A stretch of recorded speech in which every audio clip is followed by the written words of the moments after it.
लेकिन जिन खवातीन को ये होने का खतरा ज्यादा होता है उनमें वो फीमेल्स शामिल हैं जो कभी हामिला नहीं हुई या जिनकी माहवारी मामूल से पहले आती है, या ज्यादा वजन वाली फीमेल। अब तासीर दवाखाना लाया खवातीन के तमाम मसाइल का हाल। तासीर दवाखाना जो कि गुज़श्ता 80 साल से अवामुन्नास की खिदमत में पेश है। अब इसमें मल्टीपल डिपार्टमेंट्स हैं जिसमें फीमेल्स के लिए भी अलग से एक वुमेन हेल्थ इशू के नाम से डिपार्टमेंट मौजूद है, जहाँ डॉक्टर तारिक महमूद तासीर की ज़ेरे निगरानी क्वालिफाइड हर्बलिस्ट जो कि एग्जेक्टिव BMS डॉक्टर्स फिजिशियन हैं और physiotherapy, cupping therapy, chiropractic adjustment में माहिर हैं और फीमेल का मुआयना खुद करती हैं और मुकम्मल तशखीस के बाद ही फीमेल के तमाम मसाइल को हल करने की भी जिम्मेदार है। नाज़रीन, आज हम डिस्कस करेंगे डिस्मेनोरिया के बारे में, यानी माहवारी के दौरान दर्द का होना। What is dysmenorrhoea, its causes, sign and symptoms, precautions, diagnosis, risk factor, prevention, complication and its herbal treatment as well. Dysmenorrhoea लाहक होने की सूरत में हैज़ के दौरान शदीद दर्द का सामना करना पड़ता है, जबकि हैज़ के दौरान ये दर्द बार बार लाहक होता है। कई दफ़ा ये दर्द हैज़ के आगाज में शुरू हो जाता है, जबकि बाज़ औक़ात ये हैज़ के दरमियान में शुरू होता है। Now we are going to discuss about the causes of dysmenorrhoea. Dysmenorrhoea के असबाब जो बहुत तशवीश का बायस होते हैं उसके बारे में डिस्कस करते हैं। नंबर 1 पर है यूट्राइन फिब्राइड्स। यूट्रस के फिब्राइड्स यूट्रस की आम नशोनुमा है। वो अक्सर इन सालों के दौरान जाहिर होते हैं जब आप आम तौर पर हामला होने या जन्म देने के काबिल होते हैं। सेकंड नंबर पर है मिसकैरेज, यानी कि हमल का बार बार गिरना। थर्ड नंबर पर है पॉलिप्स इन पेल्विक कैविटी। यूट्राइन पॉलिप्स वो नमू है जो आपके यूट्रस के अंदरूनी एंडोमेट्रियम में होती है।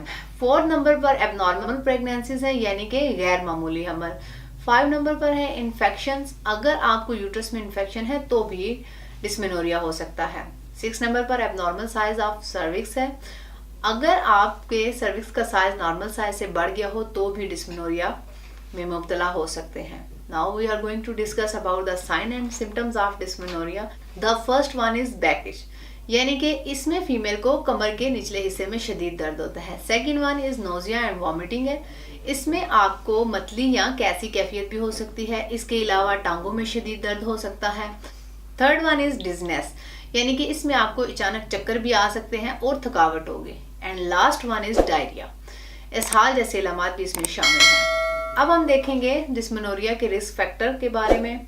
अगरचे डिस्मेनोरिया किसी को भी हो सकता है, लेकिन जिन खवातीन को ये होने का खतरा ज्यादा होता है उनमें वो फीमेल्स शामिल हैं जो कभी हामिला नहीं हुई या जिनकी माहवारी मामूल से पहले आती है, या ज्यादा वजन वाली फीमेल। इसके अलावा वो फीमेल्स भी इसमें शामिल हैं जो कि नशावर चीजें इस्तेमाल करती हैं। इसके अलावा फैमिली हिस्ट्री भी एक रिस्क फैक्टर है। अब इसकी प्रिकॉशंस के बारे में बात करते हैं। अगर डिस्मेनोरिया के रोकथाम के बारे में बात करें कि इससे कैसे बचा जा सकता है, तो आपको चाहिए कि आप तंबाकू नोशी छोड़ दें और कैफीन वाले मशरूबात से परहेज करें, बाकायदगी से वर्जिश करें, मुतवाज़न ग़िज़ा का इस्तेमाल लाजमी करें। Now we will discuss about the diagnosis of dysmenorrhoea. इसकी तशखीस मरीज की मेडिकल हिस्ट्री पर भी डिपेंड करती है। इसके अलावा अल्ट्रासाउंड, MRI और हेस्ट्रोस्कोपी भी करवा सकते हैं, जिसमें सर्विक्स के जरिए यूट्रस में हेस्ट्रोस्कोप डाला जाता है और डिस्मेनोरिया की तशखीस की जाती है। अब इसकी कुछ कॉम्प्लिकेशंस डिस्कस कर लेते हैं। इसकी वजह से बाज़ औक़ात संगीन पेचीदगियां पैदा हो सकती हैं, जिसके नतीजे में एंडोमेट्रियोसिस हो सकता है और इसकी वजह से ज़रख़ेज़ी के मसाइल भी पैदा हो सकते हैं। इसके अलावा पेल्विक इन्फ्लेमेटरी डिजीज जो कि फेलोपियन ट्यूब्स में स्केरिंग क्रिएट कर सकती है, यूट्रस के बाहर एग्स बढ़ने के खतरात को बढ़ा देती है। Now we will discuss about the alternative therapies of prevent dysmenorrhoea. Number 1 पर है मसाज, सेकंड नंबर पर एक्सरसाइज, थर्ड पे योगा, इसके अलावा रिलैक्सेशन थेरापी है, एक्यूपेंचर है एंड 6 नंबर पर ब्रीथिंग एक्सरसाइज है। नाज़रीन, अगर आपको भी ये मसला है तो डोंट वरी, अभी तशरीफ लाई तासीर दवाखाना, जहां हकीम और डॉक्टर तारिक महमूद तासीर की ज़ेरे निगरानी लेडी डॉक्टर्स जो कि BMS एग्जेक्टिव फिजिशियन हैं, जो कि फीमेल का मुआयना खुद करती हैं और मुकम्मल तशखीस के बाद हर्बल इलाज मुहैया करती हैं। नाज़रीन, ये था हमारा आज का प्रोग्राम। इसके मुतालिक मज़ीद मालूमात और रहनुमाई के लिए हमारा यूट्यूब चैनल सेहतमंद ज़िंदगी के राज विजिट करें। अगले प्रोग्राम में एक नई इन्फॉर्मेटिव वीडियो के साथ दोबारा आपके सामने हाजिर होंगी। तब तक के लिए अपना ख्याल रखिए, मुझे इजाज़त दीजिए। अल्लाह हाफिज़।